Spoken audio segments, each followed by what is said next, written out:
Hi friends, आज मैं आपको मैट्रिक्स ईपीबीएक्स के प्रोग्रामिंग मेनू के बारे में बताने वाला हूं। मैट्रिक्स ईपीबीएक्स ब्राउज़र में आईपी एड्रेस डालने के बाद आपको 3 लॉगिन पूछता है: सिस्टम इंजीनियर, सिस्टम एडमिनिस्ट्रेटर और फ्रंट डेस्क यूज़र। इसमें का जो सिस्टम इंजीनियर है उसमें मेन प्रोग्रामिंग रहता है, incoming, outgoing, extension numbering, major programming.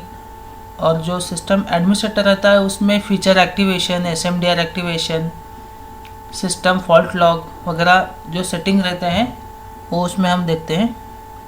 और जो फ्रंट डेस्क यूज़र रहता है वो, अगर आपका कोई छोटा होटल है उसमें चेक इन चेकआउट रिपोर्ट वगैरह उसके लिए वो इनबिल्ट है मैट्रिक्स में। तो सिस्टम इंजीनियर को लॉगिन करने के बाद कुछ ऐसा पेज यहाँ पर ओपन होगा। ये सर्वम यूसेज GNX से 12S।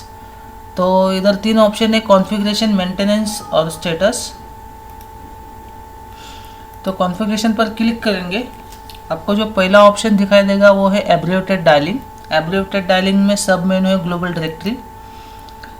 ग्लोबल डायरेक्टरी में आप देख सकते हैं इधर आप मल्टीपल नंबर्स डाल सकते हैं। Short dial number, short keys जो मतलब किसी यूज़र का मोबाइल नंबर है तो आप इधर 10 डिजिट मोबाइल नंबर डाल के इधर अगर नेम डालेंगे तो अपना ग्लोबल डायरेक्टरी का जो एक्सेस कोड है वो 8 है। 8100 डायल करेंगे तो वो पूरा 10 डिजिट नंबर ट्रांसलेट होकर ऑटोमेटिक डायल हो जाएगा।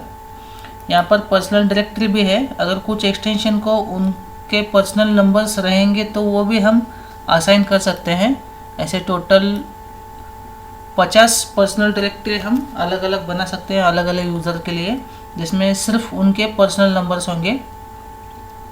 तीसरा ऑप्शन है अपलोड डाउनलोड। तो यहाँ पर जो फाइल्स रहते हैं, ये जो फाइल्स है वो डाउनलोड भी कर सकते हैं .csv फॉर्मेट में, या उसे एडिट करके हम अपलोड भी कर सकते हैं .csv फॉर्मेट में। दूसरा मेनू है एक्सेस कोड और उसका सब मेनू है feature access code. Feature access code में जो सिस्टम के एक्सेस कोड रहते हैं, call back, call forward, call pickup, या फिर यहाँ पर आप देख सकते हैं enter in programming mode 1H91, enter ऐसे programming mode, system administrator, abbreviated dialling, अभी जो मैं बता रहा था आपको शॉर्ट डायल का, उसका एक्सेस कोड 8 है। अलार्म, ये सब मैट्रिक्स के जितने भी एक्सेस कोड है वो सब यहाँ पर डिफाइन होते हैं फ्रेंड्स। और जो नेक्स्ट ऑप्शन है एक्सटेंशन नंबर रेंज। अगर कंसिडर कीजिए आपके एक्सटेंशन नंबरिंग जो है वो सीरियली है, मतलब 2001 से 2020, 30 या जो को जितना भी रेंज हो, तो आपको मैन्युअली जाके टाइप करने की ज़रूरत नहीं है फ्रेंड्स। तो आप यहाँ पर SLT प्यारा, या अगर ऐसे सिंगल एक्सटेंशन रहेगा तो SLT सिलेक्ट करेंगे, मतलब एनालॉग एक्सटेंशन रहेगा तो। डिजिटल एक्सटेंशन रहेगा तो DKP सिलेक्ट करेंगे। डिपार्टमेंट ग्रुप बना रहे तो डिपार्टमेंट ग्रुप, सिप एक्सटेंशन रहेंगे, वर्चुअल एक्सटेंशन रहेंगे, तो उस हिसाब से हम सिलेक्ट करेंगे। तो पहले पोर्ट से चालू करना है तो हम 001 डालेंगे, उसके बाद 2001, और अगर टोटल 2001 से 2020 तक डालने हैं तो 2020, और यहाँ पर आपको सबमिट करना है। तो ये पूरा पहले पोर्ट से 2001 से 2020 तक ये नंबर असाइन हो जाएंगे।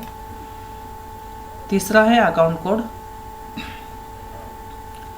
अकाउंट कोड ऐसा होता है, अगर आपका कस्टमर सर्विस का बिजनेस है तो किसी कस्टमर को हम अकाउंट कोड डिफाइन कर सकते हैं, और वो अकाउंट कोड डायल करके अगर आउटगोइंग करेंगे और रिपोर्ट निकालेंगे तो आपको पता चल जाएगा कि उस कस्टमर को आपने कॉल किया था या नहीं।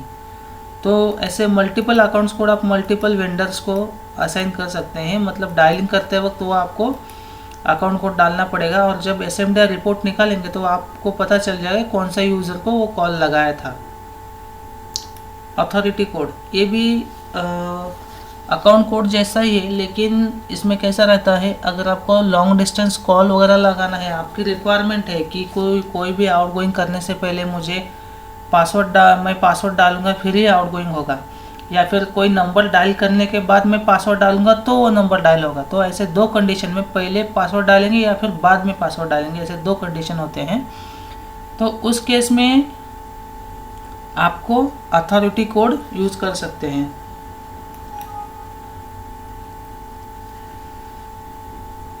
ये है ऑटोमेटिक नंबर ट्रांसलेशन। तो ये ऑटोमेटिक नंबर ट्रांसलेशन अप्लाई होता है आउटगोइंग लाइंस पे। अगर कोई आप नंबर डायल करते हो, 0 प्रेस करने के बाद लाइन ग्रैब करते हो और उसके बाद कोई नंबर डायल करते हो, तो उसके प्रीफिक्स में अगर कोई नंबर ऑटोमेटिकली ऐड करना है तो आप ऑटोमेटिक नंबर ट्रांसलेशन यूज़ कर सकते हो। यहाँ पर आप देख सकते हैं कि मैंने 0 डायल करने के बाद अगर मैं 7 डायल करता हूँ तो 7 के आगे 0 ऑटोमेटिकली ऐड होगा। 8 डायल करूँगा तो ऑटोमेटिकली 0 ऐड होगा। तो ये ऐसा सेटिंग आप यहाँ पर कर सकते हैं। ये है BRI कॉन्फ़िगरेशन। BRI तो अभी फ़िलहाल कोई यूज़ नहीं कर सकता, तो मैं ये ज़्यादा नहीं बताऊँगा। एक कॉल कॉस्ट कैलकुलेशन जो है ये SMDR के लिए यूज़ होता है। यहाँ पर आप देख सकते हैं पल्स रेट वगैरह आप यहाँ पर डाल सकते हैं, जो कॉल बिलिंग रहता है उसके लिए। लेकिन अगर आपके पास कॉल बिलिंग सॉफ्टवेयर है तो आप अगर आपके कॉल बिलिंग सॉफ्टवेयर वेंडर को कॉल रेट बता देंगे तो वो अपने आप डाल के आपको देगा। ये कॉल ड्यूरेशन कंट्रोल है।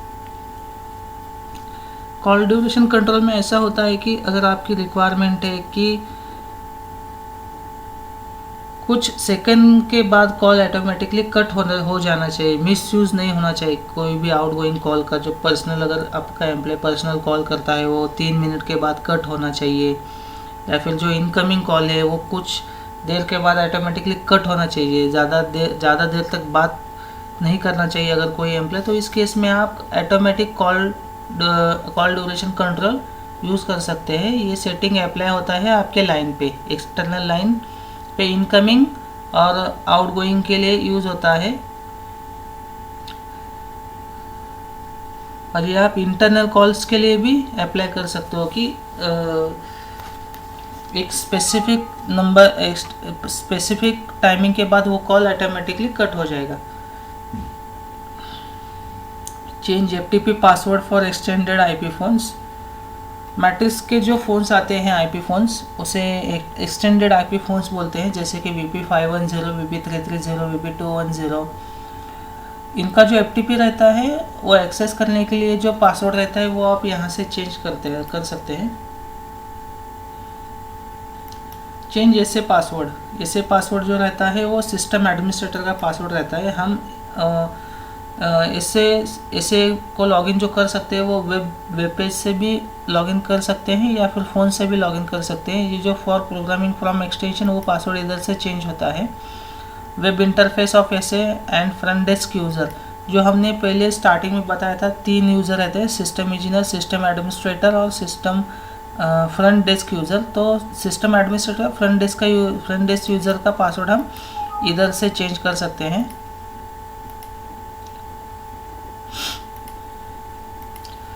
फ्रेंड्स, अगर आप सिस्टम एडमिनिस्ट्रेटर और फ्रंट डेस्क यूज़र का पासवर्ड भूल जाते हैं तो अगर आपको सिस्टम इंजीनियर का पासवर्ड मालूम रहता है तो आप वो चेंज कर सकते हैं। लेकिन अगर आप सिस्टम इंजीनियर का पासवर्ड भूल जाते हैं तो आपको कोई ऑप्शन नहीं मिलेगा, आपको हार्डवेयर रीसेट ही करना पड़ेगा।